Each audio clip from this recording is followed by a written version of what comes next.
राम देव भगवान, अल्लाह खुदा, ईश आदि नाम एक ही शक्ति के हैं। वो कैसा है, कहां है, कैसे मिलता है, किसने देखा है?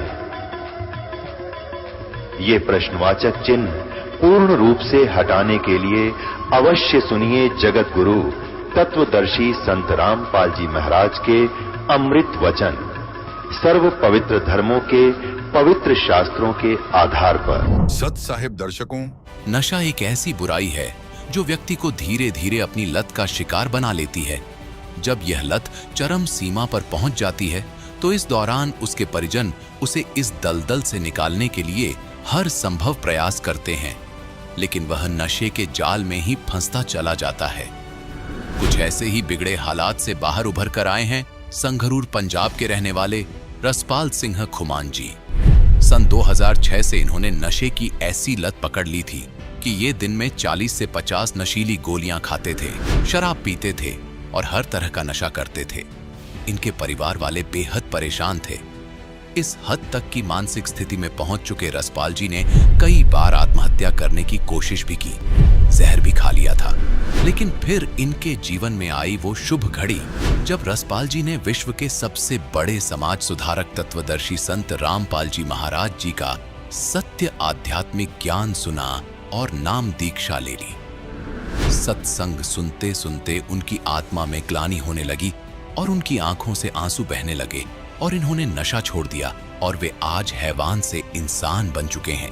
इन्हें डॉक्टर्स ने यहाँ तक कह दिया था कि अगर रसपाल जी नशा नहीं छोड़ते तो उन्हें हार्ट अटैक आ सकता है और उनकी जान बचनी मुश्किल है।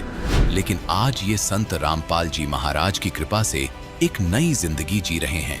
सुनिए ये अनोखा चमत्कार। जब रसपाल जी हुए लाचार तब संत जी ने कैसे सुनी पुकार। नमस्कार जी। नमस्कार सर। सर क्या नाम है आपका? सर मेरा नाम है रसपाल सिंह कुमान। सर कहाँ से आए आप? मेरा गांव है कप्याल, डिस्ट्रिक्ट संगरूर, पानीगढ़ तहसील। सर संत रामपाल जी महाराज की शरण में आने से पहले आप क्या साधनाएं करते थे? सर मैं साधनाएं तो कोई नहीं करता था, लेकिन जहाँ भी कोई मड़ी मस्जिद कोई भी 4 ईंट लगा दी वहीं प्रणाम कर देता था कि सभी जगह परमात्मा है। सर संत रामपाल जी महाराज की शरण में कैसे आए आप? सर मैं बहुत ज़्यादा नशा करता था। जब मैं कॉलेज टाइम में 2006 की बात है, जब मैंने कॉलेज में एडमिशन लिया तभी मैं कुछ गलत सोसाइटी में घुस गया और तभी से मैं इतना नशा करने लग गया कि धीरे धीरे शीशी होती है सर जी, वो रेक्सकॉफ की बोलते हैं, हमारे यहाँ फैंसी बोलते हैं उसको। वो फैंसी की मैं शीशी पीने लग गया और कैरी सोमा की गोली खाने लग गया। 50-50 गोली खा जाता और 3-3 4-4 वो शीशियाँ पी जाता और सुल्फा पीता था सर जी, और मैं शराब की भी बोतल पी जाता था और सारा दिन लड़ाई झगड़े करने, कभी कहीं। घर वालों ने परेशान थे मेरे से। घर में रोटी कभी बनती कभी नहीं बनती तो घर वाले बना के रख देते, खाते नहीं, सारे घर वाले परेशान थे। और तभी मेरे गांव का एक लड़का था, उसने मेरे को बताया कि भाई ऐसे ऐसे करके एक संत है, संत रामपाल जी महाराज जी, कि उनका पास तू नाम ले ले। उसने, वो भी नशा करता था, उसने संत रामपाल जी से नाम दीक्षा ली थी, तो वो मेरे को ले गया वहाँ आश्रम में। मैं आश्रम में गया और मैंने जाके वहाँ सारा सिस्टम देखा और उसके बाद मैंने भी नाम ले लिया। वहाँ जाके नाम लेने के बाद मैं घर आ गया और मैंने ज्ञान बिल्कुल नहीं सुना और मैं आते ही फिर नशा करने लग गया। और फिर वो मेरे गांव वाला जो लड़का था उसने मेरे को एक मेमोरी कार्ड दिला दिया वहाँ से, आश्रम में से, और वो बोला कि भाई इस सत्संग को सुना कर। भैया मैं वहाँ नशा कर लेता, पूरा शीशी पी लेता, सुल्फा पी लेता और शराब भी पी लेता, सिगरेट बीड़ी पीता और सारा दिन लीड लगा के सत्संग सुनता रहता। और सत्संग सुनते सुनते मेरे को कुछ ज्ञान होने लग गया कि मेरी, जैसे गुरुजी बताते हैं संत रामपाल जी महाराज जी के, जब आत्मा को ज्ञान हो जाता है, पाप कम हो जाते हैं तो आंखों से आंसू आने लगते हैं। ऐसे ही भैया मेरे साथ हुआ कि जब संत रामपाल जी सत्संग करते तो मेरी आंखों में से आंसू आने लग जाते। और एक दिन संत रामपाल जी ने वो सत्संग सुनाया गुरु नानक साहब जी का, कि ऐसे ऐसे गुरु नानक साहब जी को परमात्मा बई नदी पे मिले और वहाँ सतलोक लेके गए। सारा उन्होंने बताया कि उन्होंने ये नाम जपा। तो सिख समाज में होने के कारण मेरा और ज़्यादा इंटरेस्ट बढ़ गया। तो भैया जी ऐसे ऐसे करते करते मैंने, आप जो विश्वास नहीं करोगे, मैंने सत्संग सुनते सुनते नशा छोड़ दिया, शीशी ले पीना बंद कर दिया, सुल्फा पीना बंद कर दिया। सर जैसे कि आपने बताया कि आप नशे के इतने आदी थे कि एक दिन में 50-50 गोलियां नशे की आप खा लेते थे और आपके परिवार वाले और आस पड़ोस वाले भी आपसे बहुत ज़्यादा दुखी थे।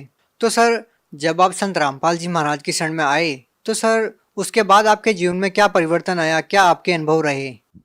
परिवर्तन जो आया ये पहले तो मेरे को यकीन ही नहीं था, क्योंकि मैंने 4 महीने जनरेशन केयर सेंटर है अपने हमारे यहाँ पटियाला में, मैंने वहाँ 4 महीने मेरे घर वालों ने नशा छोड़ने के लिए वहाँ छोड़ के रखा मेरे को, और मैं उन्हीं की गाड़ी लेके भाग आया और आते ही फिर मैंने नशा करना शुरू कर दिया। और मेरे को ऐसा था भैया कि कोई भी ऐसी ताकत नहीं कि ये नशा छुड़वा दे, और मैं छोड़ना भी चाहता था। मेरी माँ, आप सच नहीं मानोगे, मेरी माँ मेरे को कह देती थी कि बेटा तू मर जा। मैं कह देता था माँ मेरे से मरा नहीं जाता, तू मेरे को ऐसे कर कुछ खाने में मिला दे और मेरे को मत बता। आप भैया यकीन नहीं मानोगे, मेरे घर पे जाके ये पूछ सकते हो, यही स्थिति सेम टू सेम थी हमारे घर पे। वो मैं कहता था माँ तू इसमें डाल दे कुछ, मेरे को मत बता और मैं मर जाऊंगा, ठीक है। और भैया मैंने बहुत बार मैंने सुसाइड करने की भी कोशिश की, मेरा पूरा गाँव इस बात का गवाह है कि मैंने 1-2 बार ना ये जहर भी ले लिया था, खा लिया था, और फिर मैं बच जाता था। और तब मैं संत रामपाल जी महाराज के जहाँ जाने से पहले मैंने सोचा भी ऐसी कोई ताकत नहीं यार जो मेरा नशा छुड़वा दे, क्योंकि मेरे को नींद भी नहीं आती थी, मैं मेंटली अपसेट हो जाता था जब मैं थोड़ा बहुत नशे की डोज ऊपर नीचे हो जाती थी। तो मैंने सोचा भी ऐसी कोई ताकत नहीं। जब मैं वहाँ गया तो मैं उस दिन भी नशा करके गया, जिस दिन मैंने नाम दीक्षा ली तब भी मैंने। और मेरे साथ वाला जो मेरे गाँव का लड़का था उसने बोला कि भाई तू ऐसा बोल दियो कि गुरुजी मेरा नशा छुड़वा दो। मेरे को यकीन बिल्कुल नहीं था कि मेरा नशा छूट जाएगा, क्योंकि इतना नशा, इतनी डोज लेने के बाद मेरे को कोई यकीन नहीं था। और मैं गया, मैंने बोला गुरुजी ऐसे करके दास नशा करता है, आप मेरा नशा छुड़वा दो। गुरुजी बोले, सिर पे हाथ रखा कि बेटा आज के बाद तू नशा नहीं करेगा। और भैया जब संत रामपाल जी ने, महाराज जी ने मेरे सिर के ऊपर हाथ रख के कहा कि बेटा तू आज के बाद नशा नहीं करेगा, और भैया वो दिन है और आज का दिन है, मुझ को इतनी नफरत होगी नशे से कि नशा करना तो दूर, मैं किसी को ले आके भी नहीं देता। और जो गांव वाले, मेरी गली मोहल्ले के लोग थे जो मेरे से बात करना भी पसंद नहीं करते थे, और आज मेरे से वो हंस हंस के बोलते हैं कि भैया तू आदमी बंदा बन गया, तू हमारे गांव में कहते हैं कि ये बंदा बन गया, अब कहते हैं कि तू बंदा बन गया यार, पहले तू इंसान नहीं था, एक हैवान था। सर और क्या लाभ मिले आपको संत रामपाल जी महाराज से नाम दीक्षा लेने के बाद? सर जी इससे बड़ा लाभ क्या हो सकता है, मेरे गांव में जाके पूछ लो, मेरे गांव वाले ये कहते थे कि ये आदमी नहीं बचेगा, कुछ भी कर ले कोई। दुनिया के लिए इससे ज्यादा बड़ी मिसाल क्या हो सकती है कि एक नशेड़ी को नशा छोड़ना सबसे बड़ी, जो भी मेडिकल नशा, कोई भी ऐसा डॉक्टर नहीं था। मेरे घर वालों ने मेरे को डॉक्टरों को भी दिखाया, वो डॉक्टर कहते थे, अपनी बात बता रहा हूँ हकीकत में, कि वो कहते थे कि भैया इसका पता क्या करो, आप इसको थोड़ी सी अफीम दो और शाम को इसको इंग्लिश का दिया दो, दारू का एक दिया दो, अगर ये नहीं, इतना नशा नहीं लेगा तो इसको अटैक आ जाएगा। आज मैं देख लो अपना सारा खेती का काम करता हूँ, कुछ अपनी जमीन है, कुछ मैं ठेके पे ले लेता हूँ, कम से कम 60-70 बीघा की खेती कर रहा हूँ, जबकि वो कहते थे कि ये बच ही नहीं पाएगा, इसको अटैक आ जाएगा यदि इसने नशा छोड़ दिया। इससे बड़ा लाभ क्या होगा। और मेरे माता पिता आज भी कहते हैं कि यदि वो आपके गुरुजी संत रामपाल जी महाराज जी आपके ऊपर दया ना करते तो 2 महीने भी नहीं जी सकता था। सर जैसा कि आज की जो नौजवान पीढ़ी है, खासकर सर हम पंजाब की बात करना चाहते हैं जहां नशा चरम सीमा पर है, तो सर आज के युवा लोगों को आप क्या कहना चाहते हैं?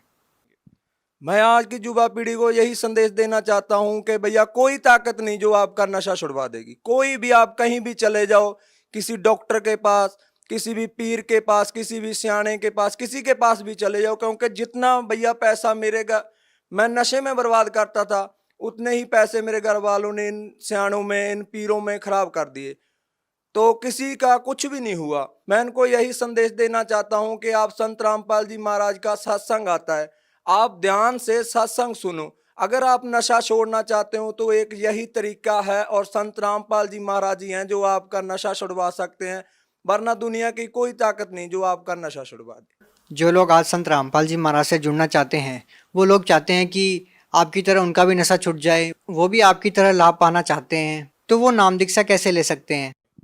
वो नाम दीक्षा भैया ऐसे ले सकते हैं जैसे कि सत्संग आता है टीवी पे, उसके नीचे एक पट्टी आती है, उस पट्टी के ऊपर यदि आपने बुक मंगवानी है तो वो भी नंबर है, वो नंबर है सारे दिए हुए हैं।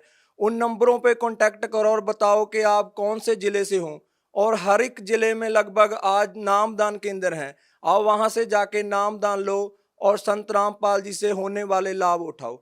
जो भी आपके दुख तकलीफ हैं, संत रामपाल जी कहते हैं कि सबसे पहले हम उसके दुख तकलीफ दूर करते हैं जो हमारी शरण में आता है। भैया एक ये भी बात है कि अगर हमारे दुख नहीं दूर होंगे, हमें कोई टेंशन है, दुख है, तो हम भक्ति भी नहीं कर पाएंगे। और संत रामपाल जी एक ऐसे संत हैं जो सबसे पहले दुख दूर करते हैं। अगर आप देखना भी चाहते हो कि वाकई ये लाभ होते हैं या नहीं, पहले ज्ञान समझो, फिर नाम लो, उसके बाद देखो। जी धन्यवाद। नमस्कार। दर्शकों, अभी आपने सुने संत रामपाल जी महाराज से दीक्षा प्राप्त करके सुखी हुए भक्त के अनुभव। अब देखिए जगत गुरु तत्वदर्शी संत रामपाल जी महाराज के मंगल प्रवचन। उस कबीर परमेश्वर की आंखों देखी महिमा कबीर सागर के अंदर कलम तोड़ लिख रखी है। आदरणीय मुल्कदास साहिब जी को मिले, आदरणीय नानक साहिब जी को बेई नदी पर, वर्तमान में पश्चिमी पाकिस्तान के अंदर बेई नदी है, सुल्तानपुर शहर के साथ से बह रही है। सुल्तानपुर शहर में नानक साहिब जी सुल्तानपुर के नवाब के यहाँ मोदी खाने में नौकरी किया करते थे। प्रतिदिन उस बेई नदी पर स्नान करने जाते थे। वह परमात्मा 2 बार मिले उनको। दूसरी बार उनको जब मिले तो नदी में डुबकी लगवाई, उनको अंतर ध्यान करवाया, सचखंड लेकर गए। वहाँ के व्यक्तियों ने नानक जी को दरिया में डूबा जान लिया। वहाँ खोज शुरू होगी डाउन स्ट्रीम में। परमात्मा ले गए अप स्ट्रीम में, वहाँ उनके शरीर को सुरक्षित रख दिया। सतलोक में लेके, सचखंड के अंदर लेके गए उस आत्मा को, और तीसरे दिन वापस छोड़ा। तीसरे दिन नानक साहिब जी फिर वहीं दिखाई दिए, शरीर में आगे वापस। उसके बाद नौकरी त्याग और बनारस में पहुंचे उस मालिक के दर्शनार्थ। वहां से सतनाम प्राप्त किया, वाहे गुरु सतनाम, वाहे गुरु, वाह गुरु, वाह गुरु। बड़ी वाह करी उस देख कर सतलोक की नजारे को, और वही परमात्मा बनारस में जुलाहे रूप में देखा। गुरु ग्रंथ साहिब के अंदर ये वाणी लिखी है नानक साहिब की। फाई सूरत मुलुक की वेश ए ठगवाड़ा ठगी, देश खरा सियाणा बहुता बार ये धानक रूप रहा करतार। नीच दास परदेसी मेरा, छिनावे छिन जावे, ताकि संगत नानक रहंदा कैसे मोड़ा पावे। उसके बाद आदरणीय दादू साहिब जी को परमात्मा मिले। 7-8 वर्ष के थे दादू साहिब जी, बालक थे। उनके आत्मा को सचखंड लेकर गए। 3 दिन 3 रात तक अचेत पड़े रहे दादू जी का शरीर, सारे हाहाकार मच गई। और तीसरे दिन जब वो जीवित हुए तो वो वाणी बोले जो आंखों देखी थी सचखंड की। जिन मुझको निज नाम दिया, सोए सतगुर हमार, दादू दूसरा कोई नहीं, कबीर सिरजनहार। उसके बाद आदरणीय गरीबदास साहिब जी गांव सुडानी जिला झज्जर वाले को मिले, हरियाणा वाले को। 10 वर्ष के बालक थे। सन 1727 में परमात्मा सचखंड से आए। जैसा वो लीला करते हैं, वेद बताते हैं। कबीर साहब कहते हैं वेद मेरा भेद है, मैं ना मिलूं वेदन के माही, और जौन वेद से मैं मिलूं ये वेद जानते नहीं। चारों वेद मेरी महिमा से परिपूर्ण है, लेकिन इन चारों वेदों में इस काल भगवान ने मुझे पाने का वो मंत्र खत्म कर दिए। अब उसी ज्ञान को दोबारा देने के लिए स्वयं परमात्मा आते हैं। अब आदरणीय गरीबदास साहिब जी को सचखंड लेकर गए। उनका शरीर नीचे रह गया। खेतों की बात है, जो गव्वे चरा रहे थे अपने खेतों, उनको मृत जानकर शाम के समय यानी इस दौरान 8-10 घंटे लग गए। चिता पर रख दिया था तो परमात्मा ने ऊपर सौरी सचखंड वगैरह दिखा कर वापस छोड़ा था। उसके बाद आदरणीय गरीबदास साहिब को परमात्मा ने एक विशेष ज्ञान दिया, कंप्लीट। वो जैसा उनका निर्धारित कार्य था वो किया। जैसे कबीर सागर के अंदर कबीर वाणी में 136 और 37 पृष्ठ पर लिखा है कि 12वां पंथ का जो प्रवर्तक होगा वो 1774 में उसका जन्म होगा और वो 12वां पंथ गरीबदास का होगा। उसके माध्यम से मेरी महिमा की वाणी पुनः प्रकट होगी धर्मदास, क्योंकि तब तक कबीर सागर कबीर साहब ने जो दिया था ज्ञान, उसमें कबीर पंथ में घुस कर ये काल के दूत उस ज्ञान का प्रारूप बिगाड़ देंगे। उस ज्ञान को पुनः सुचारू करने के लिए गरीबदास जी को वो पूर्ण ज्ञान दिया। जैसे नानक साहिब जी को भी सचखंड दिखा दिया, ज्ञान मत की कसर थी, लेकिन नानक साहिब जी की जो यथार्थ वाणियां, बहुत सी ऐसी वाणियां थी जिनको संग्रह नहीं किया जा सका, और गरीबदास साहिब जी ने वो कंप्लीट संग्रह करवाया ये कह करके कि ये लिखे तो पूरी लिखना, ना तो मैं नहीं बोलूंगा। तो दादू पंथी गोपाल दास नाम के संत ने वो कंप्लीट बैठकर लिखवाई गई थी। तो वो अभी तक लेटेस्ट थी, 200-250 वर्ष की बात है। सन 1730 में लिखी गई थी, 3 वर्ष बाद। और इस वाणी का ऐसा कहीं प्रचार नहीं था, इसलिए यह ग्रंथ सुरक्षित रह गया। और इसमें एक विशेषता थी, क्योंकि गरीबदास पंथ से दास का निकास है, उसमें ये कहा करते थे कि इस वाणी को यदि कोई फेरबदल कर देगा उसकी दुर्गति हो जाएगी। एक संत ने कोशिश की थी, कुछ ऐसी वाणी है इसके अंदर जो मतलब उनको वैसे है तो वो सही, लेकिन जनसाधारण उसको विपरीत अर्थ ले लेता है। तो उस संत ने कोशिश करी कि इससे ये निकाल दूं, तो उसको अधरंग मार गया और उसने अपनी अक्षमा याचना की, वो वाणी दोबारा लिखी एज इट इज। तब वो राहत मिली उसको 90%, कुछ फिर भी उसको सजा मिली। तो उसके बाद पूरे गरीबदास के पंथ में जितने भी महंत संत हैं सब इस चीज से डरते हैं कि मात्रा भी गलत ना कर दियो इसकी वाणी का। ये इसलिए किस लिए किया था कि ये तो काम बिगाड़ देंगे, अपने अपने मत से ना समझ कर अपनी बुद्धि अनुसार ये सदग्रंथों का अनरस कर डालते हैं। तो वो वाणी आज हमारे पास है एज इट इज, और वो गरीबदास पंथ वाले नहीं समझ सके इस परमात्मा के गुण रहस्य को, और इस दास पर दया करी उस परमात्मा ने अपने सदग्रंथों का कंप्लीट ज्ञान दे दिया। आदरणीय गीसा दास साहिब जी,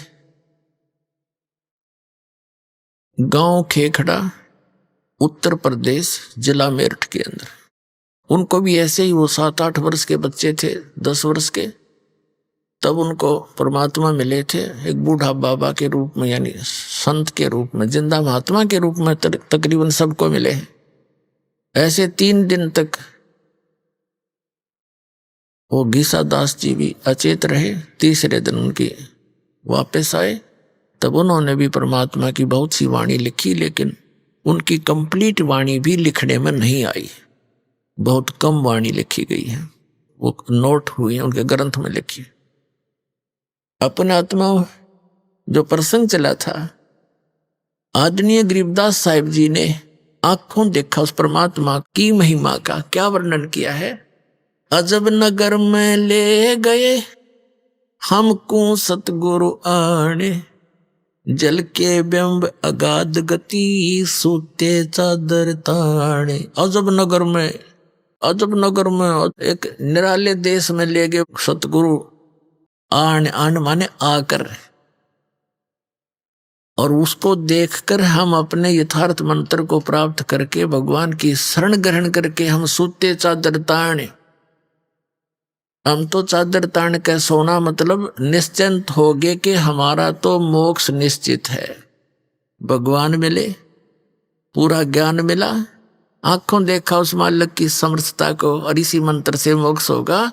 तो कहते हैं हम तो सूते चादर तान, जैसे कहावत है अपनी देसी हमारे यहाँ हरियाणा में कि भाई तू आज कैसे चादर तान के सो गया, कोई काम को अंत नहीं, चिंता नहीं तुझे काम की, चादर तान कर सोना यानी निश्चिंत हो जाना।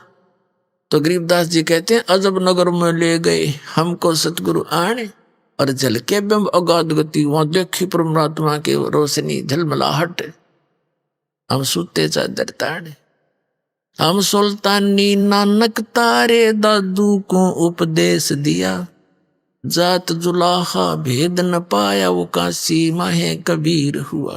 अब क्या बताते हैं गरीबदास जी, कहते हैं सतगुरु शरणा आके और धर्मराज डर कैसा। कबीर परमात्मा की शरण में पूरे संत के माध्यम से, ये नकलियां के नहीं। फिर कहते हैं धर्मराज का भी डर कैसा। अब कहते हैं धर्मराज दरबार में इस काल के एक ब्रह्मांड के अंदर एक चीफ जस्टिस है जिसको धर्मराज बोलते हैं, धर्मराय कहते हैं, और वो सबका अकाउंट रखता है। जैसा जिसका कर्म है वो एज इट इज वहां उसके ऑफिस में अपने आप कंप्यूटर में यहां से फैक्स हो जाता, सबके डेली की जो रिपोर्ट है पूरे दिन रात की, और फिर वो सबका अकाउंट रखता है उसके अनुसार। उसको ऑटोमेटिक सिस्टम है उनके पास, और जो जैसा कर्म है उसको उसी अनुसार आगे उसके संस्कार में अपने आप चला जाता है। अब हमारे अंतःकरण में एक चित्र गुप्त है। गुप्त यानी हम नहीं देख सकते, एक ऐसा कैमरा लगा रखा है भगवान ने, जो हमारी सब क्रियाएं जो हम सोचते हैं करते हैं उन सब कर्मों को एक तो यहाँ रिकॉर्ड होता है अंदर, और एक कॉपी धर्मराज के दरबार में डेली फैक्स हो जाती है, इंटरनेट पे समझ लो ऐसे डल जाती है अपने आप। अब परमात्मा के विधान को समझने के लिए साइंस ने बहुत आसान कर दिया हमारा काम, ना तो कति ना दच्चो या बात। अब सारी समझ में आवे है, बुद्धिमान व्यक्ति हो गए। तो कहते हैं कबीर परमात्मा जब मुझे लेकर गए, आदरणीय गरीबदास साहिब जी कहते हैं कि परमेश्वर परम अक्षर ब्रह्म कबीर जी मुझे साथ लेकर जब गए तो यहाँ के उस चीफ जस्टिस के सामने, पहले तो ब्रह्मा विष्णु महेश के लोक में गए, तो जहां भी परमात्मा जाते थे तो सभी खड़े होकर उनका सत्कार करते थे। हम बैरागी ब्रह्म पद सन्यासी महादेव, सो हम मंत्र दिया शिव जी को, वो करे हमारी सेव। कबीर परमात्मा कहते हैं कि हम विष्णु जी को भी हमने पहला मंत्र दिया था, उनको इन पांचों में से एक मंत्र दिया था, हरियम नाम दिया था, वो शेष बने थे, क्योंकि सभी आत्मा उस परमात्मा की है। सबसे पहले कबीर परमात्मा ब्रह्मा जी को मिले थे, अग्नि ऋषि नाम अपना रखा था, दाता ने बताया था कि मैं अग्नि ऋषि हूं। ब्रह्मा जी को सारा ज्ञान समझाया, सृष्टि रचना सुनाई, प्रभावित हुआ, क्योंकि अभी तो आत्मा भगवान के लिए तड़प रही है। हजार हजार वर्षों तक तप करते रहे, डरे डुबा दिए, काल ने उल्टी साधना करवा के इनको एटम बम बना लिया, सिद्धियां युक्त कर दिया। ये हठ योग करने से कोई लाभ नहीं होता, काल की प्रेरणा, काल का ही मटेरियल इसके अंदर संग्रह होता है, वो नहीं करना हमने। तो ब्रह्मा जी को परमात्मा मिले, सारी कथा सुनाई, बड़ा प्रभावित हुआ और बताया कि बच्चा गुरु के बिना मोक्ष नहीं होगा। ब्रह्मा जी ने उपदेश लिया, परमात्मा ने उनको ओम मंत्र दिया, क्योंकि वो वेद पढ़ा करता और वे ओम से प्रभावित था। तो परमात्मा चाहते थे एक बार स्टार्ट हो जाए किसी तरह, फिर मैं इसको सही मंत्र दे दूंगा, इसका पीछा छूट जाएगा और ब्रह्मा फिर सबको बता देगा, क्योंकि ज्ञान प्रचार यही कर रहा है, मेरा काम हल्का हो जाएगा। उसके बाद विष्णु जी के पास गए, विष्णु जी ने खूब ध्यान से सुना और उन्होंने भी परमात्मा से दीक्षा ली, उनको हरियम नाम दे दिया। सिर्फ ये देखना चाहते कि एक बार ये मेरी बात को स्वीकार करे किसी तरह।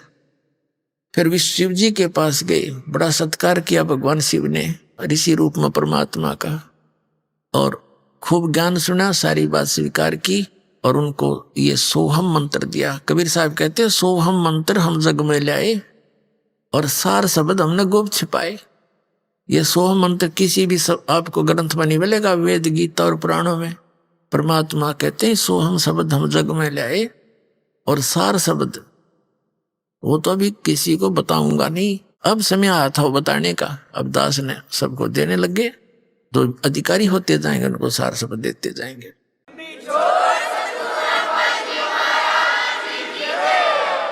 फिर क्या किया, इस काल ने देखा कि ब्रह्मा विष्णु महेश ये तीनों के में उठ पटांग सी बात कर रहे हैं, इनके हृदय में कुछ और ही सोच होगी है। अंदर से ऐसी भावना भर दी और आकाशवाणी कर दी कि ये झूठ बोलता है, क्या वेदों में लिखा है ऐसा तो ये बताता है। तो ब्रह्मा एकदम सचेत हुआ, कहा सचमुच वेदों में भगवान, उसने भगवान की आकाशवाणी मान ली, काल के द्वारा दिएगा ऊपर से आकाशवाणी, और भगवान आए थे वह फेल कर दी। कहा जी सचमुच वेदों में ऐसा कुछ है नहीं। तो दोबारा जब परमात्मा गए उसी ऋषि रूप में, तो ब्रह्मा जी ने कहा कि नहीं ऋषि जी, आपकी बातें अप्रमाणित हैं, वेदों में ये ज्ञान नहीं लिखा है, ऐसा नहीं वैसा नहीं। तो परमात्मा बोले इसे इतने वेद पढ़े जब तुमने का ये नहीं लिखा, तो उन्हें पता लग गया काल प्रेरणा होगी इनके अंदर, ये सुनेंगे नहीं, लेकिन फिर भी ये नेक आत्मा है, साधु संतों का आदर करते हैं, और इनको ये भी पता है कि ऋषि का अनादर करने से ये विषैले सर्प भी हैं, श्राप भी दे देते हैं, इसलिए इनसे वैसे भी आदर करते हैं ऋषि रूप में विराजमान किसी व्यक्ति का। जैसे भगवान विष्णु जी को नारद जी ने श्राप दे दिया, उस श्राप के कारण और श्री राम रूप में जन्म होया, सारा जीवन ब्रह्म माटी हुई, पत्नी कहीं, आप कहीं, बच्चे कहीं, उसके श्राप से ही वो कष्ट उठाया। तो इससे डरकर भी वो आदर सत्कार तो करते हैं ऋषि का, लेकिन करते हैं वही जो उनकी अपनी साधना है। तो परमात्मा जब दोबारा गरीबदास जी को लेकर जब गए इन ब्रह्मा विष्णु महेश के लोक में, जब गरीबदास जी के सामने तो वो महात्मा रूप में थे ही, जब वहां पहुंचे तो उनको उसी रूप में दर्शन दिए जिस रूप में वो प्रथम बार मिले थे। तीनों जिसके भी पास गए वो समा खड़े होकर के सत्कार किया, आओ महाराज जी। और परमात्मा ने कहा कि तुम गलती कर दी बच्चों, उस ज्ञान को, उस नाम को छोड़कर। नाम ने बोले जी नाम तो हम वही जपते हैं। परमात्मा बोले मैंने और भी कुछ आपको बताना था, तो वो नहीं स्वीकार किया। तो ये सारी कुछ डिस्कस वार्ता इसलिए करवाई गरीबदास जी के सामने, परमात्मा ने उनके मुंह से बुलवा दिया कि सचमुच ये परमात्मा इनसे मिले थे और ऐसा ऐसा इनके साथ बात हुई थी। उसके बाद गए धर्मराज के दरबार में, चीफ जस्टिस के ऑफिस में। तो वहां जाते ही धर्मराज खड़ा हो गया, अपनी आसन को त्याग कर अपने आत्मा, ये जगत जो है इसके अंदर आध्यात्मिक ही सब क्रियाएं काम करती हैं। इनको अपने आप आभास हो जाता है कि जो ये सामने व्यक्ति आया है ये कितनी पावर युक्त है, उनके बस की बात नहीं हुई, अपने आप आसन उनका खिसकने लग जाता है। तो वो समझ जाते हैं कि यह कोई आम व्यक्ति नहीं। तो धर्मराज के दरबार में परमात्मा पहुंचे तो उसका आसन ऐसे ऐसे करने लगा, वो एकदम खड़ा हो गया और हाथ जोड़कर खड़ा हुआ। तब परमात्मा खड़े हैं, जैसे एक छोटे अधिकारी को बड़ा अधिकारी आदेश देता है और साथ में उसको डांट भी लगाता है। इस प्रकार वार्ता कबीर साहब ने यहाँ के धर्मराज के साथ की, आंखों देखा, अपने सामने रूबरू हुई। वो वार्ता आदरणीय गरीबदास साहब जी ने अब किस प्रकार चित्रार्थ की वो आपको सुनाते हैं। पंजा दस्त कबीर का सिर पर रखो हंस, यम किंकर चंपे नहीं उधर जात है वंश। पंजा दस्त कबीर का और सिर पर रखो हंस। हे पुण्यात्माओं, अपने कबीर परमेश्वर का पंजा अपने सिर पर रखवाना है। यम के दूत आपके निकट नहीं आवेंगे और तुम्हारा पूरा कुल का कुल पार हो जाएगा, उद्धार हो जाएगा। पंजा दस्त कबीर का सिर पर रखो हंसे, जम किंकर चंपे नहीं उतर जात है वन से। दर्द बंद दरवेश हैं ये सतगुरु पुरुष कबीरे, नाम लिए बंद छूटे हैं ये टूटे जम जंजीरे। दर्द बंद दरवेश है, दरवेश माने संत, यानी जब वो परमात्मा संत रूप में आते हैं तो वो हमारे हमदर्द हैं, हमारे दुख में दुखी होते हैं, वो हमारी पीड़ाओं को समझते हैं। दर्द बंद दरवेश हैं सतगुरु पुरुष कबीरे, नाम लिए बंद छूटे हैं ये टूटे जम जंजीरे। सतगुरु पुरुष कबीरे हैं ये तीन लोक तत्सारे, कोट 49 पृथ्वी ये 14 भवन आधारे। सतगुरु पुरुष कबीर हैं ये 3 लोक तत्सारे। 2 4 की क्या कहूँ ये तार हंस अपारे। सतगुरु पुरुष कबीर हैं 4 युग परवाने। झूठे गुरुआ मर गए वो हो गए भूत मसाणे। झूठे गुरु के आश्रय कदे न उदर जीवे। साचा पुरुष कबीर है आद परम गुरु पीवे। सतगुरु पुरुष कबीर का विक्रम पंथ बैराट। शिव सन का दिक ध्यावे ही ये मुनिजन जो हैं बाटे। सतगुरु पुरुष कबीर की कोई ना चल है गैले। बिना पंथ पग धरत हैं गगन मंडल में सैल। लख लख योजन उड़त हैं ये सुर नर मुनिजन संत। ऊंचा धाम कबीर का कोई न पावे अंत। अब आदरणीय गरीबदास साहिब जी अपने परमेश्वर कबीर जी की आंखों देखी महिमा कैसे चित्रार्थ कर रहे हैं कि कबीर परमात्मा का पंजा सिर पर रखोगे यानी उसकी शरण में रहोगे तो तुम्हारे ऊपर यम के दूत कभी अटैक नहीं कर सकते और तुम्हारा कुल का कुल पार हो जाएगा, उद्धार हो जाएगा सबका। अपने आत्माओं, एक तो आप देखना हमारे इस कबीर परमात्मा के इस दास के माध्यम से जो शरण में आए परिवार हैं, उनके छोटे छोटे बच्चों से लेकर और बुढ़े तक की क्रिया देखना। छोटे छोटे बच्चे पूरा मंगलाचरण याद किए हुए हैं, परमात्मा की वाणी बोलते फिरते हैं। बूढ़े बूढ़े भी भगवान की महिमा का गुणगान करते हैं, फालतू बातें नहीं करते किसी से। अब उनके जो अब संतान होने लग रही है, हमारे जो 10-10 15-15 वर्ष से उपदेशी है, अब उनके घर में जो हंस बेटा या बेटी जन्म ले रहे हैं वो पुण्यात्मा रही है जो परमात्मा के सटोक में इस ब्रह्मांड में रखी हुई थी और जिनको अब जन्म देना था इस समय। और वो इतने पुण्यकर्मी पुण्यात्मा, उनको गर्भ में भक्ति मिलने लग रही।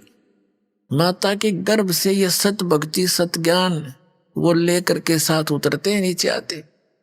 और एक अन्य संतों की इनका देखो आप, ये दूसरे राधा स्वामी धन धन सतगुरु, इनका कोई ज्ञान नहीं, इनके पास कोई ऐसी परमात्मा की मुखारबिंद से उतरित वाणी नहीं। उस शिवदयाल भूत बना बैठा बुक्की में बोल रहा इनका धन धन सतगुरु सच्चा सौदा और राधा स्वामी, इन सब का मुखिया जो इनका प्रवर्तक है शिवदयाल जी, गलत साधना करके झूठा गुरु था वो। गरीबदास जी कहते हैं सतगुरु पुरुष कबीर हैं ये 4 युग प्रमाण, 4 युग प्रमाण है इनका। और ये झूठे गुरु अमर गए हो गए भूत मसान, ये शमशान घाट पर भूत बने आने सारे। ये प्रमाण आपके सामने आपको सैकड़ों बार दिखाया है। शिवदयाल जी जो राधा स्वामी पंथ का प्रवर्तक है, जो भारतवर्ष में सबसे ज्यादा संख्या को बर्बाद करके चला गया, वो खुद भूत बनकर अपनी शिष्या बुक्की में बढ़ के वो कापीवर रोटी खावे। वो सतलोक के लक्षण है उसके गए हुए। तो कहने का भाव ये है जब तक हम सतगुरु शरण में नहीं आते हमारी दुर्गति होती है। कबीर साहब कहते हैं सतयुग में सत सुकृत कह टेरा, त्रेता नाम मुनींद्र मेरा, द्वापर में करुणा में कहाया, कलयुग नाम कबीर धराया।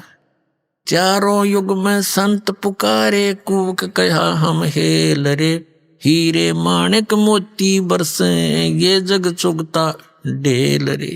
अब क्या बता रहे हैं, कहते हैं सतगुरु पुरुष कबीर की कोई ना चल है गैल, गैल माने मार्ग, उस पंथ पर उस गैल में उस मार्ग में कोई नहीं चलता जो बिना पंथ पग धरत है। यानी जैसे विहंगम मार्ग होता है पक्षी वाला मार्ग, एक तो पपील मार्ग होता, पपील यानी कि चींटी, चींटी किसी वृक्ष पर चढ़ती है तो नीचे से शुरू करती है जड़ से चढ़ती चढ़ती टहनी के चाहे शिखर में भी पहुंच जावा। और पक्षी क्या करता है, एक वृक्ष से उड़ा दूसरे पर जा बैठा 1 सेकंड में। इसको विहंग मार्ग कहते हैं। तो यह परमात्मा कबीर साहब के बारे में गरीबदास जी बता रहे हैं कि सतगुरु पुरुष कबीर की कोई भी उस मार्ग पर नहीं चल रहा है और उसके ना चलने से उन्हें कुछ प्राप्ति नहीं हो रही है। कैसे? लख लख योजन उड़त हैं ये सुर नर मुनिजन संत, ऊंचा धाम कबीर का कोई न पावे अंत। कहते हैं ऋषि सुर नर मुनिजन समाधिस्थ होकर के लाखों किलोमीटर तक, लख लख योजन, 1 योजन 12 किलोमीटर के लगभग होता है। तो इनको 12-12 लाख किलोमीटर ऊपर तक इनकी समाधि चली जाती है। लेकिन उस कबीर साहब के धाम तक ये इस विधि से जा नहीं सकते। वो परमात्मा की जो विधि है, मार्ग है, उससे ही वहां जाया जाता है। अब आगे क्या बताते हैं? धर्मराय दरबार में देई कबीर तलाक, मेरे भूले चूके हंस को तू पकड़िए मत कजाक। अपने आत्मा अभी तक हमने ज्ञान था नहीं, दंत कथा लोक वेद सुना करते इन नकली संतों, ऋषि महर्षि आचार्य और शंकराचार्यों से, जिनका कोई सिर पैर नहीं था। आपको तो पता नहीं, दास को तो इसका खूब बिटर एक्सपीरियंस हो रहा है और गहराई से सबके इतिहास पढ़ लिए, सदग्रंथ पढ़े, फिर इन महापुरुषों के अनुभव पढ़े। हकीकत आसपास भी नहीं, इन सदग्रंथों के इनके अनुभव और उन महापुरुषों के अनुभव पढ़े जिन्हें भगवान मिला, जिन्होंने भगवान मिले और जिन्होंने जो अपना अनुभव बताया वो आज सदग्रंथों में मिले। तो इससे सिद्ध हो गया कि जो इन सदग्रंथों से और इन परमात्मा प्राप्त महापुरुषों के वचनों से जिनका अनुभव नहीं मिलता, वो यूजलेस मन गढ़ंत दंत कथा वो कति व्यर्थ है। तो इन सब का व्यर्थ है। इस दास ने निर्णय कर रखा है, अनेता हो मैदान में जवाब दो दास का कि झूठ कह रहा हूं, कोई भी ना चल सकता, सांप सा सूंघ गया सबने।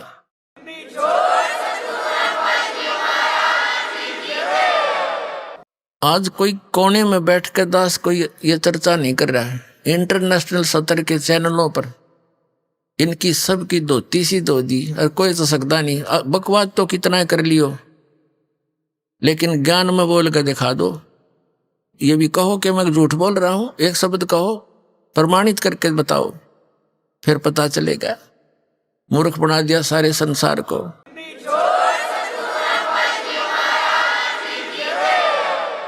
तो दास जो ज्ञान आपको सुना रहा है, इस पर आपको विश्वास कराने के लिए इतने प्रमाण देता हूं कि दास जो बोल रहा है ये 100 की 100 सत्य है। अपनी तरफ से नहीं बोल रहा हूं, उन महापुरुषों की वाणी को आपके रूबरू कर रहा हूं जिन्होंने भगवान पा लिया और फिर उस जिन्होंने भगवान मिला और उनने जो ज्ञान बताया वो सदग्रंथों से फिर ये दिखाता हूं कि इनमें भी ऐसा लिखा, देखो जिनको तुम सत्य मानते रहे हो आज तक। तो फिर विश्वास आसानी से हो जाएगा।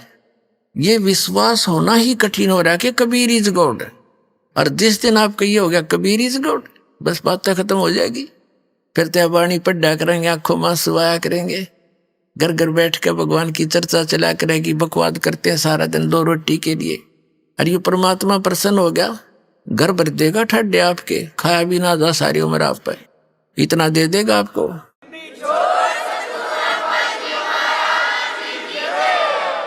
जिस माया के लिए सारा दिन कर्म बिगाड़े, हम धक्के खाते फिरे, 100 झूठ बोले और फिर भी पूरा ना पड़ता। तो ये परमात्मा सब कुछ कर सकता है। आपको कथा सुनाएंगे धीरे धीरे, क्योंकि समय इतना लंबा सिलेबस है इस परमात्मा का। 1 वर्ष में तो 1 ही प्रमाण का नंबर आता है। पुस्तक छाप रखी वक्ता ने, इसी न पढ़ा करो। तो ये सारा कुछ मिलाकर अपना कंप्लीट कोर्स करो। जैसे बच्चा 14-15 वर्ष पढ़ता है 2 रोटी के लिए, वो अभी मिले तो मिले, ना तो नो के नो। और इसने पढ़ के देखो, इसमें लगाओ थोड़ा समय। एक सम्मन नाम का मनियार था, गरीब सा, और उसका एक पुत्र था सेऊ, पत्नी थी नेकी। उनने ज्ञान सुना, परमात्मा पर विश्वास हुआ, इतने गरीब थे कि हैंड टू माउथ थे और विश्वास भगवान पर जबरदस्त था। अब कथा सुनानी पड़ेगी इसलिए कि आपका दिल डटे कि ये वो परमात्मा है, लेकिन आपको देगा उस समय अपनी राहत जब उसके प्राप्त करने योग्य आप हो जाओगे, तब वो पूरा आपके ठाठ कर देगा कि ये भगवान आपको विश्वास रखना। जैसे परमात्मा कहते हैं राज्य रमता राम की रजा धरे जो शीस, दास गरीब दरस परस्तिस बैठे जगदीश। आपने परमात्मा की शरण मिली है, आप उसकी रजा में राजी रहना, जैसे भी वो रखे ऐसे रहना। कुछ दिन विश्वास करके चलना इस दाता पर और फिर देखना। कहते नुक्ते ऊपर रिझ जाएगा रे और करोड़ कर्म जल जाए तुम्हारे, नुक्ते ऊपर रिझ जाएगा। एक हमारा भक्त है, वो ट्रांसपोर्ट का काम करता है, उसके पिताजी ने दीक्षा ली, रिटायर्ड थे वो मिलिट्री से, बड़े सच्चे आत्मा के आदमी थे। सन 1996 में उसने नाम लिया और बड़ी दृढ़ता से लगे। पहले वो दूसरे और पंथों से नाम कहीं से नहीं ले रखा था, पर इन और जैसे हमारे इस क्षेत्र में विशेषकर रोहतक जिले में महर्षि दानंद की ज्यादा छाप थी, उससे भी प्रभावित थे, पर इस ज्ञान से वो काफी एकदम बदल गए। फिर उन्होंने अपने बच्चों से, उसका लड़का जो पुणे रहता था उससे कहा बेटा मैं नाम ले लिया तुम भी ले लो, वो मानना नहीं। अब पिताजी तो बहका लिया, इसके पास थोड़ी बहुत या पैसे दिखे हैं, कोई लुटेरा इन लूट लेगा, पर वो बच्चा उसकी मानना, निर्बाप बच्चे की कुकरमाना आंखें देख रहा, सारी बात सुन रहा। कहने का भाव ये है कि वो बच्चे नहीं माने। कुदरती उसने 2 पाठ रखवा रखे थे अपने दोनों पोतों के उपलक्ष्य में। उसकी उस दौरान मृत्यु होगी, तो मृत्यु के समय उनके संकल्प किए हुए पाठों को कराना उनका कम मजबूरी बन गई बच्चों की। तो उस समय उसने वो ज्ञान सुनना पड़ गया, मजबूरी होगी उसकी। अब कहते हैं सो चल सीधर मैं करूं अपने धन के काज। तो उस लड़के ने परमात्मा का ज्ञान सुना। पहले तो बिल्कुल विपरीत विचार रखता था, तुरंत बदल गया, पूरे परिवार को दीक्षा दिलवा दी। उसके पास 1-2 गाड़ी थी उस टाइम, दीक्षा लेकर वो चला गया। सीडी हमारी कैसेट बना रखी थी पहले हमने, ये वो ले गया सॉरी। उसने सारा कुछ सुना, बहुत अच्छी तरह दृढ़ता से उसको समझ में आ गया, सारा ज्ञान कंप्लीट दृढ़ हो गया। उस दौरान क्या हुआ कि उनकी एक गाड़ी एक्सीडेंट हो गई और उसका गलती से किसी कारण से इंश्योरेंस एक ही दिन आगा पीछा हो गया था। तो वो उस टाइम इस शहर की कीमत थी 80-90 हजार रुपए की हानि उसको होगी। उसकी माँ को उसने संदेशा दिया कैसे ऐसी होगी। उसकी माँ कहने लगी भाई यू नाम छोड़ दो, देख नाम लिया तेरा बाबू मर गया, और तो हमने नाम लिया तेरी गाड़ी 80 हजार का नुकसान हो गया। लेकिन वो लड़का समझ गया था कसूती तरह, तो अपनी माँ को तो जैसे तैसे उन्हें संतुष्ट किया। फिर वो बताओ था बाद में, कहने लगा जी मैंने तो ये हाथ फैला के ये कहा था परमात्मा अपनी शरण से दूर ना करना, चाहे भीख मंगवा लियो, आपका दास रहे आपकी शरण। अभी आपने सुने संत रामपाल जी महाराज के मंगल प्रवचन। आइए अब सुनते हैं संत रामपाल जी महाराज से नाम दीक्षा लेकर सतभक्ति करके अद्भुत लाभ प्राप्त करने वाले अनुयायी के विचार। दर्शकों, आज समाज में नैतिकता और अच्छे संस्कारों का पूर्ण रूप से पतन होता जा रहा है। लोग नशे और बुरी संगत में फंसकर ऐसे घिनौने कर्म कर बैठते हैं जिसका खामियाजा पूरे समाज को भुगतना पड़ रहा है। वहीं दूसरी ओर एक ऐसा भी वर्ग सामने आया है जो तत्वदर्शी संत रामपाल जी महाराज जी के तत्व ज्ञान को अपने जीवन में गहराई से उतार रहे हैं। लाखों लोग बुरे कर्मों को छोड़ अच्छे संस्कारों को ग्रहण कर रहे हैं और धरती पर स्वर्ग जैसा माहौल बनाने की ओर अग्रसर हो रहे हैं। इसका ही जीवंत उदाहरण बने हैं संत रामपाल जी महाराज जी के ही एक अनुयायी बदरपुर दिल्ली के रहने वाले अमित कुमार जी।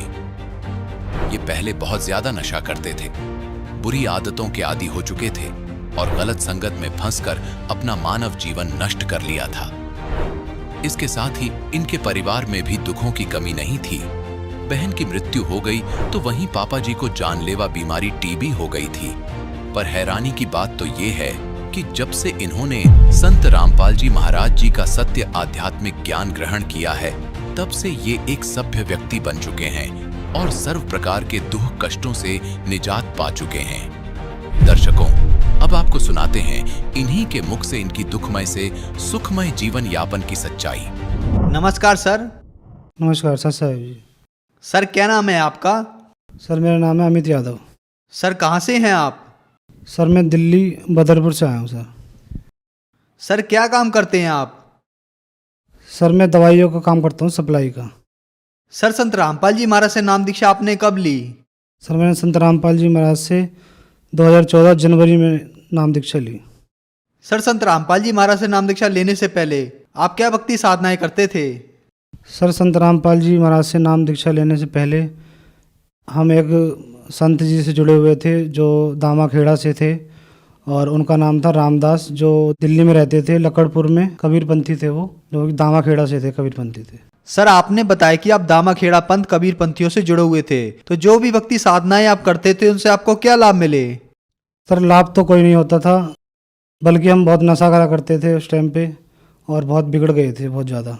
जैसे कि हम गांजा पिया करते थे और दारू, और हमने जो है नशे की गोलियां भी खाई हैं, कैप्सूल भी हमने बहुत खाए हैं, और हम उल्टे सीधे हम सुबह घर से निकल जाते थे और पूरे दिन नशा करते रहते थे। हमारे घर वाले बहुत चिंता करते थे, फिर भी हमें कोई ध्यान नहीं था, हम पूरे दिन नशे में रहते थे। और जो है जो भी नशे थे सारे नशे मैंने करे हैं, गुटखा, बीड़ी, सिगरेट, कुबेर, गांजा, और जो है मैंने यहाँ तक कि गोलियाँ भी, इंजेक्शन भी मैंने नशे के लगाए हैं। और जो कि हम पूरे दिन घर से बाहर रहते थे और नशे करते थे, बहुत गंदा लत पड़ गई थी हमें नशे की। और सर जब हम नशा करा करते थे तो जैसे कि मैं जागरण में भी काम करता था, जो कि माता के जो जागरण होते हैं उसमें काम करा करता था। तो उसमें क्या था कि हम नशा करके सिंगिंग करता था, मैं नशा करके हम सिंगिंग करते थे, और वहाँ पे दारू पी के जो है माता के जागरण में सब दारू पिया करते थे, कोई गांजा पीता था जब वो सिंगिंग करते थे, ढोल बजाते थे। और जो है ना वहाँ पे क्या था, हम लड़कीबाजी भी करने लग गए, गलत संगत में पड़ गए थे बहुत।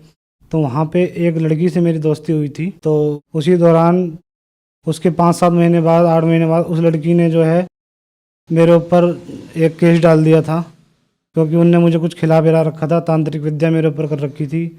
जो वो कहती थी मैं वही करता था, और उसके पीछे पीछे जब वो मुझे बुलाती थी, जब मैं जाता था, जहाँ बुलाती थी वहीं जाता था। और उसने मुझे जो है मेरा दिमाग, मेरा माइंड घुमा दिया था कुछ खिला के तांत्रिक विद्या से। तो उस लड़की ने मेरे ऊपर ऐसा केस डाल दिया था जो कि बहुत गंदा केस होता है। जो उसने मेरे ऊपर 376 रेप का केस डाल रखा था, 506 जो धोखाधड़ी का केस होता है वो केस डाल दिया था। तो इस चक्कर में मेरे को जो है अगले दिन जब उन्होंने केस डाला था, उसके बाद मेरे को पुलिस पकड़ के ले गई थी, उठा के ले गई थी। पहले मुझे कोर्ट में ले गई थी, तो वहाँ मुझे जज ने और वकीलों ने और पुलिस वालों ने बहुत डराया धमकाया कि तेरे को 7 साल की सज़ा हो जाएगी और तूने ऐसा गंदा कर्म क्यों करा।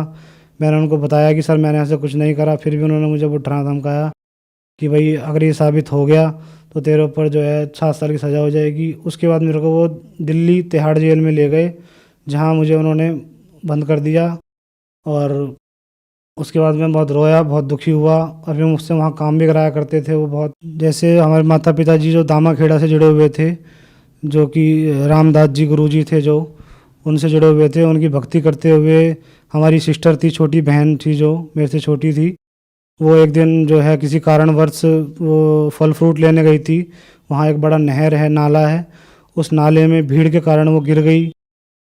फिर उसके बाद हम उसके ढूंढते रहे, उनकी लाश जो है 3 दिन बाद हमें जो है 50-60 किलोमीटर दूर जाके उस नहर में मिली, जो कि बहुत फूल गई थी। इतनी भक्ति हम करते थे उनकी, दामाखेड़ा वालों की, फिर भी हमारी बहन के संग ऐसा हुआ और उनकी लाश से फूल गई थी, इतनी बदबू आ रही थी उसमें। जो हमारे दामाखेड़ा जी गुरु थे उनसे हमने बोला ऐसा कैसा हो गया, तो उन्होंने कोई जवाब नहीं दिया इसके ऊपर, और हम बहुत परेशान रहते थे। और जो है मैं तिहाड़ जेल में था उस टाइम पे, बहुत दुख थे। और इसी दुख के कारण पापा मम्मी कई संतों के पास, कहीं बहुत तांत्रिकों के पास जाया करते थे कि इसका कुछ इलाज मिले, क्या करें, बहुत बिगड़ गया लड़का। जब मैं जेल में गया उससे पहले पापा को टीबी की बीमारी थी और टीबी की बीमारी में हमने डॉक्टर को बहुत दिखाया, उसमें आराम नहीं आता था। हमने आयुर्वेदिक जो वैद्य थे एक, उनको भी दिखाया था, उनकी भी दवाई हमने लगातार 1 साल लगभग ली, उससे भी हमें आराम नहीं आया। जब दामाखेड़ा जो गुरुजी थे उनकी हम भक्ति करते थे, दामाखेड़ा से जो रामदास जी, उनकी भक्ति से हमें कोई लाभ नहीं मिला और हमें जो है कष्ट पे कष्ट उठाने पड़ रहे थे। सर फिर आप संत रामपाल जी महाराज की शरण में कैसे आए? सर जब मैं तिहाड़ जेल में था, जब हमारे माता पिता ने चैनल पे जब सत्संग देखते थे, वो टीवी पे चैनल उन्होंने लगाया, जब संत रामपाल जी महाराज का सत्संग उन्होंने सुना तो उनकी आत्मा रोई, क्योंकि हम पहले से कबीरपंथी थे। तो हमें मालिक का, परमात्मा के बारे में इतना ज्ञान संत रामपाल जी महाराज हमारे माता पिता को सुनाया, उन्होंने सुना तो तुरंत अगले दिन वो आश्रम के लिए रवाना हो गए नाम लेने के लिए, और उन्होंने संत रामपाल जी महाराज से नाम दीक्षा ली। सर आपने बताया कि आप दामाखेड़ा पंथ कबीर पंथियों की भक्ति करते थे, उनसे आपको कोई लाभ नहीं हुआ बल्कि हानि हुई। आप मात्र 18 साल की उम्र में नशा करते थे, शराब पीते थे, हुक्का पीते थे, चिलम भी पीते थे, नशे की गोलियां भी खाते थे, यहाँ तक कि आप नशे के इंजेक्शन भी लगाया करते थे। आप नशे में बुरी तरह डूब गए थे। उसके बाद जागरण में जाते थे, नशा करते करते आप सिंगिंग करते थे। आपके ऊपर कष्ट ही कष्ट आए। तो फिर संत रामपाल जी महाराज की शरण में आने के बाद क्या आपको कोई लाभ भी प्राप्त हुए? जब मैं तिहाड़ जेल में था तो हमारे पिताजी बहुत दुखी थे, माता पिताजी जो हमारे गुरु थे रामदास दामाखेड़ा से, उनसे उन्होंने अरदास लगाई, पूछा कि इसका कुछ, हमारे बेटे का जो है इतना दुखी है, कष्ट है, इसका निवारण करो और इसका कैसे क्या करना है। तो उन्होंने सीधा जवाब दे दिया कि मैं इसमें कुछ नहीं कर सकता। जब मैं तिहाड़ में था, जो मेरे पे केस चल रहा था, तो हमारे माता पिताजी ने वकील कर रखा था। जब मुझे जेल में, तिहाड़ जेल में 15-20 दिन हो गए थे, तो उस वकील ने जो थे वो कुछ करता नहीं था। वो पैसे हम कम से कम 1-1.5 लाख रुपए हमसे ठग चुका था। कहता था बस निकलवा दूंगा और ये कर दूंगा, बोलता रहता था वो, लेकिन उन्होंने कम से कम 1.5 लाख रुपए हमारे माता पिता ठग लिए थे। जब सतगुरु रामपाल जी महाराज से हमारे माता पिताजी ने नाम लिया, उसके बाद लगभग 5-7 दिन बाद जब मेरी मिलाई के दिन था, उस दिन माता पिताजी मेरे से मिलने आए, तिहाड़ जेल में, दिल्ली में है जो, और मेरे को उन्होंने बताया कि बेटा हमने संत रामपाल जी महाराज जो हैं, उनका सत्संग सुन के हमने उनसे नाम दीक्षा ले ली है और आप भी ऐसा करा करो और संत रामपाल जी महाराज की जय बोल के प्रणाम करा करो, तो परमात्मा आप पे दया करेंगे। तो मैं जो है डेली, फिर पहले वहाँ जेल में मैं देवी देवताओं की, हनुमान जी की और शंकर जी की बहुत भक्ति करा करता था। फिर हमारे पिताजी ने जब से मना कर दिया, मैंने वो छोड़ दी और मैं प्रणाम करने लग गया, संत रामपाल जी महाराज से गुहार लगाने लग गया, परमात्मा से प्रार्थना लगाने लग गया, परमात्मा मुझे बचाओ। और उसी के 4 दिन बाद रात का समय 8 बजे था, जब मैं बैरिंग के अंदर था और मैं बहुत माता पिता की याद आ रही थी और मैं उस टाइम रो रहा था, तो मेरी आवाज़ लगाई, जो वहाँ पुलिस वाले होते हैं उन्होंने आवाज़ लगाई अमित यादव के नाम से। तो मैं उठा, तो मैंने सोचा क्या हो गया, क्या मुझे और कहीं ले जा रहे हैं या मुझे मारेंगे। मैं बहुत डर गया था, लेकिन उन्होंने बोला कि भाई तेरी जो है बेल हो गई है और 9 बजे तेरे को जो है बाहर चले जाना। उन्होंने बोला था बाहर छोड़ के आएंगे 9 बजे। उस टाइम फिर मैं बाहर आया, फिर मेरे माता पिताजी मुझे मिले, बहुत रोए थे माता पिताजी और मुझे घर ले गए। फिर अगले दिन मुझको आश्रम संत रामपाल जी महाराज के पास ले गए, जहाँ मैंने सतगुरु रामपाल जी महाराज की दया से नाम दीक्षा ली। हमारे वकील थे जो, उन्होंने मुझे साइड में ले जाके बताया और तेरे को बाज्यत बरी होगा तू, और ये मेरे बस की बात नहीं है, ये तुम्हारे जो गुरु हैं संत रामपाल जी महाराज, उनकी कृपा है। और ऐसे बहुत केस होते हैं, जितने भी केस हम पे आए हैं उन केसों में सब पे सजा होती है, लेकिन तेरा एक ऐसा केस देखा है तेरे गुरुजी की दया से जो तू बाइज्जत बरी हो जाएगा। और मैंने फिर पूछा वकील साहब से, मैंने वकील साहब क्या हुआ, तो उन्होंने बोला बेटा तेरी गुरुजी की दया से तू बाइज्जत बरी हो गया है और ये तेरी गुरुजी की दया है और इसमें हमारा कोई सहयोग नहीं है, संत रामपाल जी महाराज ने किया है। जब मैं संत रामपाल जी महाराज से नाम दीक्षा नहीं ली थी, उससे पहले मैं बहुत नशा करा करता था, नशे में पूरा घिर चुका था। उससे मेरे मम्मी पापा रिश्तेदार सब परेशान थे। जैसे मैं दारू भी पिया करता था और गांजा अफीम, और मैंने जो है गोलियां भी नशे की खाई है, इंजेक्शन भी मैंने लगाए और गुटखा बीड़ी मैंने कुछ नहीं छोड़ा, जो भी नशा है सब नशा मैं करता था और मेरा बुरा हाल हो चुका था। मैं सूख के एकदम जैसे मरने की तरह हो जाते हैं, बिल्कुल सुकुड़ा पतला सा हो गया था और मुझे सब चिढ़ाया करते थे रिश्तेदार, मुझे हमारे माता पिता को बोला करते थे कि ये मर जाएगा। और जब मैंने संत रामपाल जी महाराज से नाम दीक्षा ली तो ये सब नशे मेरे छूट गए और मुझे बहुत अच्छा मालिक की तरह से जीवन मिला। मैं एक लाभ और बताता हूँ कि जब मेरी शादी हुई थी तो उसके बाद 1 साल हो गया, धीरे धीरे 2 साल हो गए, तो हमारे जो है बच्चे नहीं होते थे। तो 2 साल बाद हमें कई लोग बोलते भी थे, जैसे बोलने लग जाते हैं आस पड़ोसी या रिश्तेदार।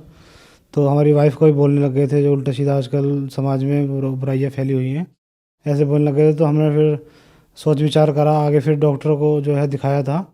फिर डॉक्टर ने जो है टेस्ट किए थे, तो उसने बताया था कि आपके जो है बच्चा नहीं हो सकता है। और क्योंकि आप फिर मेरे से पूछा था उन्होंने क्या क्या नशा करते थे, तो मैंने बताया था जैसे मैं गांजा पीता था और दारू भी पीता था, और मैंने जो है कैप्सूल खाए हैं नशे के, इंजेक्शन भी लगाए हैं। तो उन्होंने बोला था कि जो धूम्रपान आप करते थे नशे की वजह से आपके कीटाणु जो है नील हो गए हैं और इसकी वजह से आप बाप नहीं बन सकते। तो जब मैंने संत रामपाल जी महाराज से उसके 1 साल बाद, मतलब शादी के 3 साल बाद, जब मैंने संत रामपाल जी महाराज से नाम लिया और मालिक से हृदय में अपने प्रार्थना लगाई मालिक से, तो फिर संत रामपाल जी महाराज की दया से फिर मेरे लड़का हुआ। और उसके 1 साल बाद ही मेरे एक मालिक की दया से एक लड़की भी हुई संत रामपाल जी महाराज की दया से। और मुझे और भी कई लाभ हुए हैं, जैसे हमारी मम्मी थी, उनके मम्मी के ऊपर जो हमारी बहन नहर में गिर गई थी, उनको जो उनकी आत्मा थी जो उन्हें परेशान करा करती थी, घर में बर्तन फेंकती थी, हमारे पापा मम्मी को हमें मारती थी, उनके ऊपर आ जाती थी और वो बहुत दंगा करती थी घर में और सारा सामान तोड़ देती थी।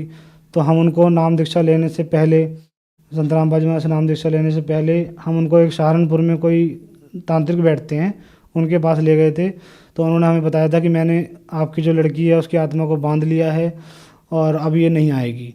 फिर हम घर आ गए थे, उसके 3 दिन बाद वो फिर आ गई और फिर वैसे ड्रामा करने लगी। और इससे हमें निजात जब मिली, जब हमने संत रामपाल जी महाराज से नाम लिया, जब से मम्मी बिल्कुल ठीक हैं और परमात्मा की सेवा करती हैं, भक्ति करती हैं। सर, जो समाज आज आपको देख रहा है, आप उन्हें क्या संदेश देना चाहते हैं?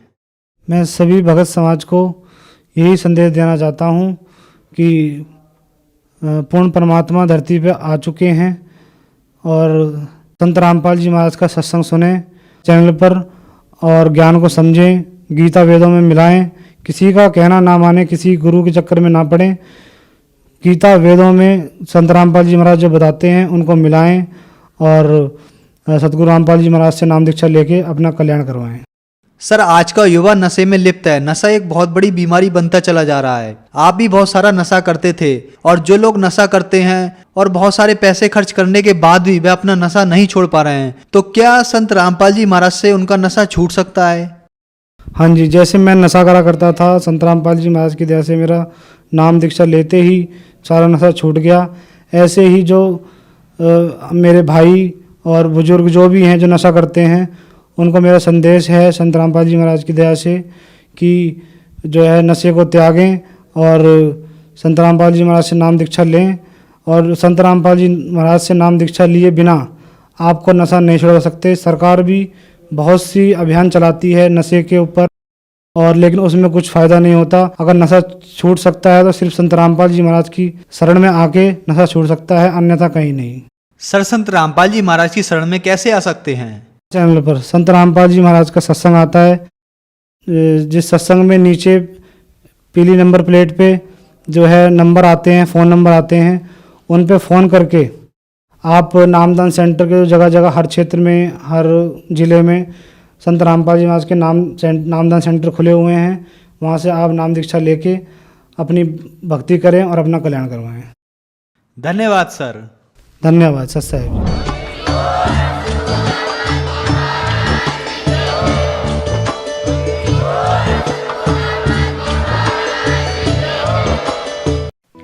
आप सुन रहे थे जगत गुरु तत्वदर्शी संत रामपाल जी महाराज के मंगल प्रवचन। अधिक जानकारी के लिए संपर्क करें।